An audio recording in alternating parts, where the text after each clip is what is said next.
Hey, today we're talking about practical things you can do to improve your listening skills in English. Let's go.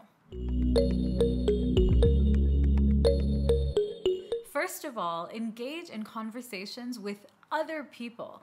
How is this going to help you with your listening?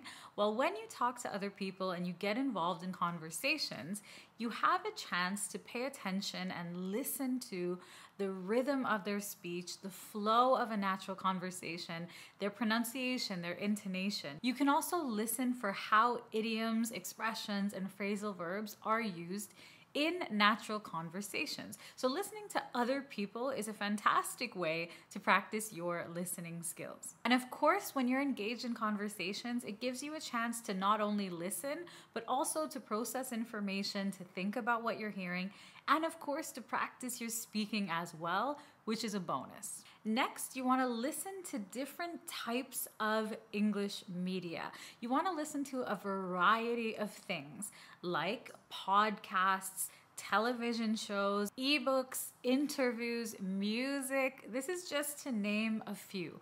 The benefit of listening to different types of media, not every type of media sounds the same. So the more exposure that you have to different types of media, the better. The way that reporters speak in the news, for example, is not the same as how people have a discussion in a podcast, or how someone would speak in an interview, or how actors would speak on TV or in movies.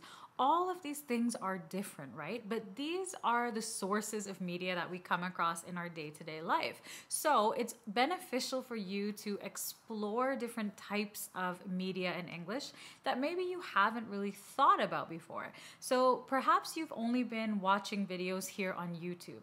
I would also encourage you to listen to some podcasts, to watch some interviews, to watch the news, whatever the case may be. Just challenge yourself this week, or today, even better, to find a new source of media that you can listen to in English. Next, you want to learn to practice active listening. Now, there are different types of listening. Active listening is when you are really focused on what the speaker is saying. You are listening to understand what they're saying. You're not just passively listening, like for example, you have something playing in the background, but you're doing some work and you're not fully paying attention. You're not fully focused. You're not fully engaged. That is passive listening, all right? So you really want to make sure that you are actively listening, whether you're in a conversation or whether you are watching or listening to some media or an audio clip, right? Active listening also means that when you're in a conversation with someone, you are listening, paying attention, and trying to understand them rather than simply listening in order to respond. A lot of people in the middle of a conversation, you can kind of see their wheels turning and you can see them thinking of like the next thing they want to say. They're itching to speak. Maybe they're interrupting you a little bit. This is not really active listening, right? They are listening more to respond than to understand. And this tip is really helpful, not just for improving your listening skills in English, but for improving your listening skills overall. This is something that I learned a long time ago, and I always try to apply in my own personal life and in my conversations. I always try to consciously listen to people in order to understand them, not just to form my opinion and to respond to them. And this has really helped me in my personal and professional life. It's helped me to become a better listener, to focus more on what people are saying, to be more engaged and more present in my conversation. So this is a really good tip, and I highly recommend always to keep this in mind. When you're listening to someone, listen to understand, not just to respond. Next, you want to practice your listening regularly, as often as possible. Ideally, you want to practice your listening every single day. It doesn't have to be for a long time. You can listen to something for 10 minutes a day, and even that is going to be helpful. It's not great when you listen to something in English once in a while, once a week, once every 2 weeks, whenever you have time. That's not great, okay? You want to set aside time to practice your listening as often as possible, as frequently as possible. The more often you practice your listening, the faster you will improve. So even if you are busy, set aside 10 minutes a day. You can even set a timer for 10 minutes a day and listen to something in English. You need to keep those muscles working. You need to keep that practice going in order to see improvements. And listening is an extremely, extremely important skill. It's a very important skill that you absolutely need to learn and to understand any language. So you can't just ignore your listening and study only from books and practice only with reading. That's not great. You absolutely must practice your listening and do it as often as possible. Next, don't get distracted. Whatever time you set aside to intentionally practice your listening, whether it's 10 minutes, 20 minutes, 30 minutes, whatever, set a timer, put your phone away, get rid of anything that distracts you, okay? So don't have the TV playing in your language in the background. Don't have the sound on your phone on and you're getting messages and your phone is ringing every 2 seconds. Put your phone on silent, turn your phone off, put your phone away, whatever you need to do, and make sure that when you decide to sit down and practice your English listening, especially if you are using video or audio to do this, do not have any distractions around you.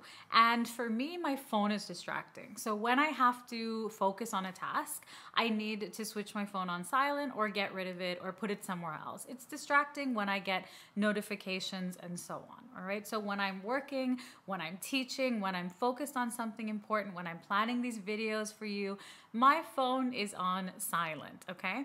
So whenever you are consciously sitting down to practice your English listening, get rid of anything that distracts you. Try to practice your listening when you have some time alone, when your kids are asleep or at school or doing something else or out of the room, because this is going to allow you to also practice your active listening. You can really be focused, you can really be engaged. As well, try to pick a time of day that you are most energetic, you are most focused, you are most rested. So if you're a morning person, set aside a little bit of time in the morning to practice your listening. If you have energy in the afternoon, maybe you can do it on your lunch break, when you have a lunch break from work, okay? Maybe you can sit outside, take a walk, get some headphones, and listen to a podcast, watch a video, whatever you want. Just make sure that there are no distractions and you are really able to focus. Because even if you can practice for a short time, you want to make the most of that time, right? You want to maximize that time. It's not about the quantity of time, it's about the quality of practice. Next, you want to learn how to listen for specific details. Sometimes, in some situations, we do not always need to understand every single thing or every single word or every single detail. We actually just need a few specific details. An example of this would be when we are traveling, when we are at the airport and there's lots of announcements, okay? There's lots of announcements. We're hearing lots of announcements. We're hearing lots of information. We're hearing lots of things, but all we need to listen for is our flight number, okay? That's a very simple example to try to help you understand. All the information is irrelevant. We're listening to it, but we're able to identify the one piece of information that we need. Really tune in and then listen. This is a specific type of listening skill. It's also very useful on English tests and English exams like the IELTS listening test. It's necessary that you are able to listen for specific information, and that's how you're able to answer the questions on that test, all right? So this is a skill that we sometimes kind of don't necessarily think about, and we naturally want to understand every word and everything that we hear, but a lot of times we don't have to, right? So practice exercising that specific skill. And on the other hand, you also want to learn how to listen for the general idea or the main idea. This is another specific type of listening skill that you need to apply in other situations. For example, let's say that you are listening to a speaker, you're listening to a presentation, and maybe the speaker is using some complex vocabulary, some new words that you don't know.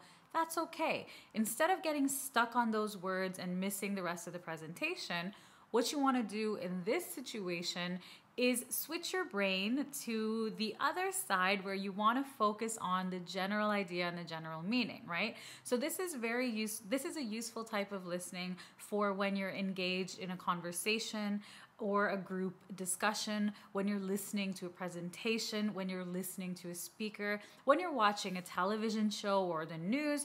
You want to get the main overall idea of whatever or whoever you're listening to, all right? It is important to kind of break down listening. There are different types of listening skills. Sometimes you're going to want to listen for details when you need details, and sometimes you just need the overall idea. Of course, it's up to you to think about each situation that you're in and decide, okay, in this situation, do I need to understand 100% of every single thing I hear? Or is it okay to just get the main idea? That's always something to keep in mind. Next, you want to listen more than once. Whenever you're practicing your English listening skills with an audio clip or a video clip, be ready to listen to the clip more than once. This is always why I recommend a shorter clip, because you're able to finish it and listen to it again or listen to it as many times as you need to, really. Of course, if you're listening to a person speak, you can't necessarily listen to them again or ask them to repeat their whole speech or whole presentation, of course. But with this tip, we're talking specifically about if you are listening to a podcast, if you are listening to something online or watching a video. Don't worry if you don't fully understand it the first time. That's totally okay. And the first time that you watch or you listen, just try to get the general meaning. Do not freeze, do not pause, do not worry, do not panic if you don't understand something. Keep going, get the overall meaning, just get the general meaning. The second time that you listen for more specific details. Pause if you need to, make note of any new words. The third time you listen, you can start to analyze, pay attention to, and look up those new words, those new phrases, and see how they're being used in the context, all right? So there is logic to how you actually need to practice your listening. It's not that you just passively listen to stuff and your listening gets better. You do need to take these specific approaches, and then you're going to see the results that you're looking for, all right? So if you set aside 20 minutes, let's say, maybe you can choose something that's 5 minutes and you can listen to it a couple of times, right? That would be great. And that way you are going to have a much better understanding of that audio clip rather than if you just listen to it one time and that's it. The next tip is to listen to different accents. Now, English is a global language, and native English speakers do not only have one accent. There is not one wrong or right or good or bad accent. There are so many native English accents and non-native English accents. There are so many accents that you will hear when you are listening to people speak in English. So the more people that you can understand, the better. I've heard a lot of people say that they prefer a British accent or they prefer an American accent. And that's a personal preference. It's something you like, something you don't like, and that's fine. However, the reality is that you are not learning English to understand one person or one group of people.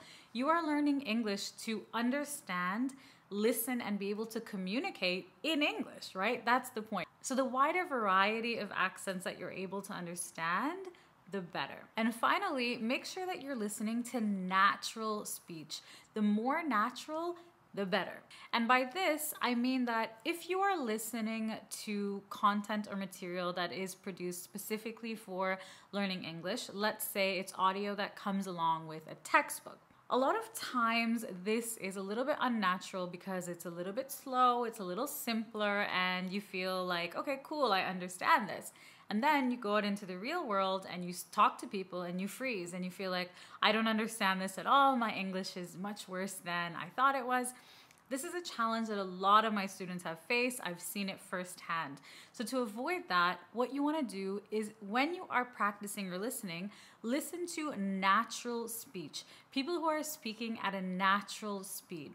A lot of times people have asked me to speak slower, to speak slowly, even in these videos and videos like this over on Instagram. Sometimes people say, can you speak slowly?